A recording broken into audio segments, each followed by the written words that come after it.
You wanted a place near your school, and it was just for this, just for this. You are my pride. Now my pride is bruised.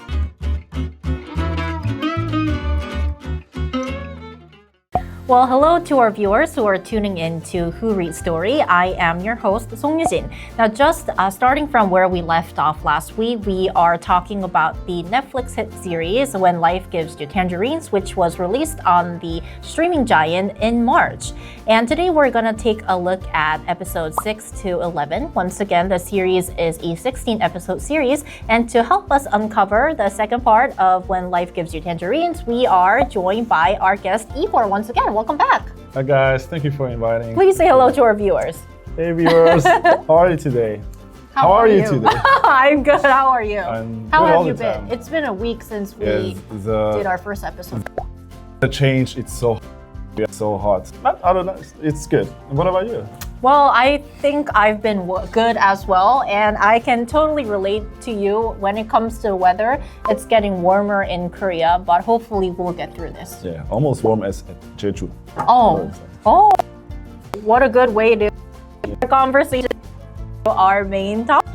So as mentioned earlier, we're now going to look through some of the key highlights of episode 6 to 11 of When Life Gives You Tangerines. So Igor, are you ready? Yeah, let's go. Kwan-sik and Myung, the son. Okay, you will have the privilege to do that. Yeah. So shall we get right into it? Okay. So I'm playing Esun right now. You can't eat 달고나 as a meal. I already finished all my food. Right, stop eating.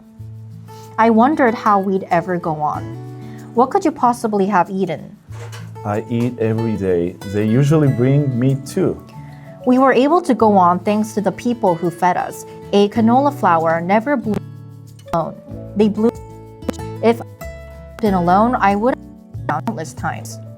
Just like it takes a village to raise a child, it takes a village to save a single life. That's Myung talking when she was older. Right, and I think that this scene was a very healing scene because we just read through the lines that showed what kind of a tragic loss this family went through, but I think that this scene really shows how they got back up on their feet, right? Yeah. And I remember when I saw this episode, after Esun found out that her neighbors really extended a helping hand and gave them all the food, she broke down, she burst into tears. So I think that really showed how grateful she was. And I think that this was part of a very big healing process for this family. Yes. So I want to ask you, Igor, I lived my entire life in Seoul, a very, very big city. So I really didn't have a lot of chance to feel this neighbor love. Experience. Do you have experience where you felt this warmth? Yes, so I come from the potato part of Europe. Oh, what's the potato part of Europe? It's the eastern part of Europe, like vodka drinking potatoes, Europe. So it's smaller and usually people know each other, even though I come from a bigger city in my country, but it's still small.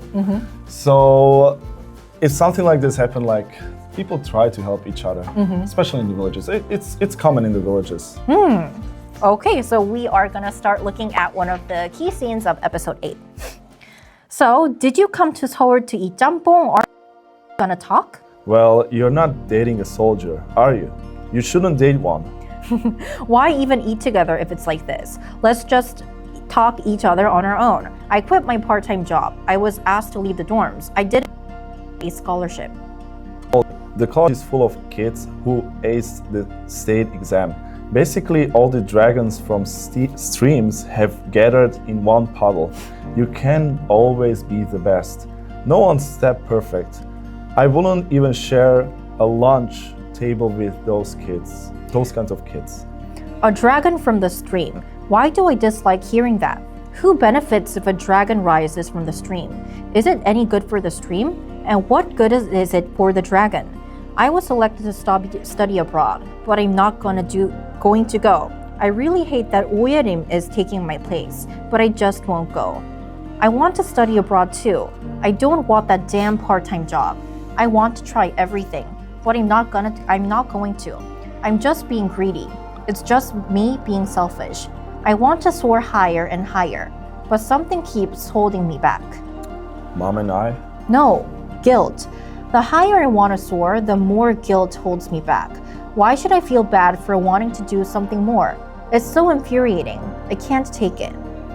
All I ever wanted was to say I'm sorry, but when those tender words left my lips, they always turned into barbs. 금영. What? Do it. Do it all. I'm still here for you. I'm still here for you. Am I a child? Why do you keep picking out the squid and giving it to me? Okay, so to give you a brief background of this part, so this is basically Kwan-sik coming to Seoul to visit his daughter Keum-myung, who went to college in Seoul, right? Yes. So she went to Seoul National University, which is one of the top universities here in Korea. And I remember when I saw this episode, I felt kind of really bad for Kwan-sik because he was waiting for his daughter to come, but he didn't know when. So when Keum-myung saw that, she was really, should I say, frustrated?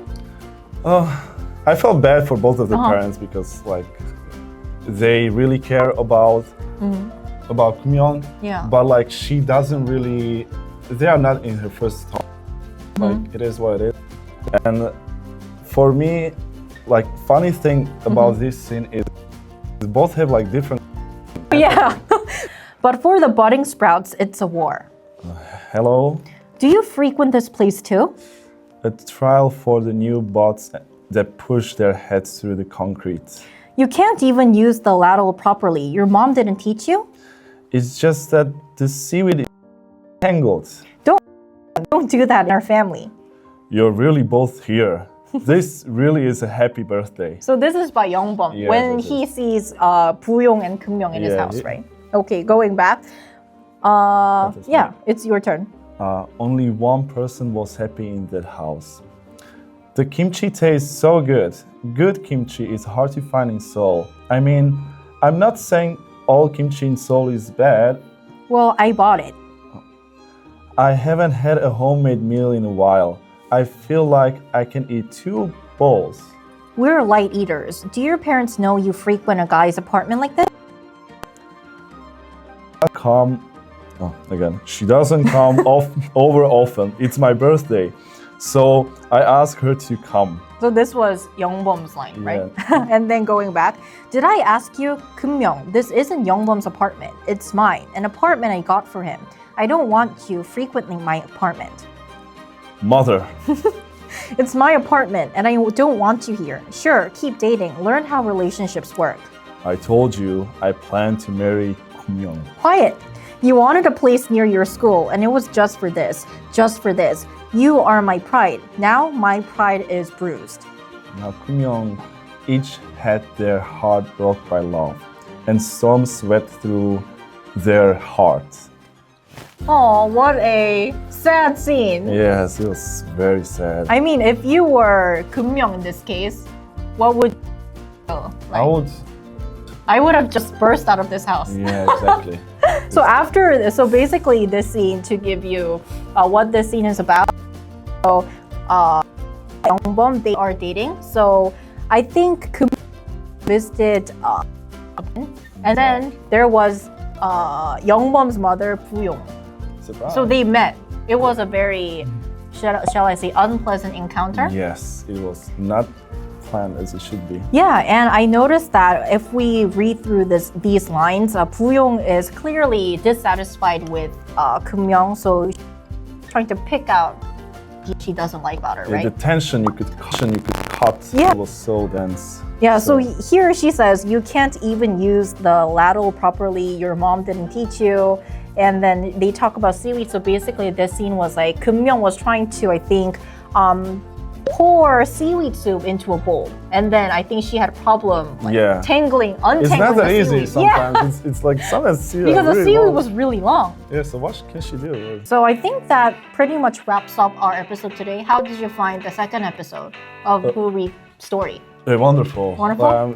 We had live streaming. It's very different. Yeah, yeah, it was so lovely engaging with our viewers. But we will be back with the final episode where we talk about When Life Gives You Tangerines next Tuesday. So don't forget to tune in. To our viewers, thank you so much for spending your time with us. And once again, thank you so much for joining our show, Igor. Thank you again for inviting me. It's all the time such a pleasure. We did have a blast. What's next Tuesday, so don't forget to tune in to Who Reads Story. We will see you next week. Bye! Bye.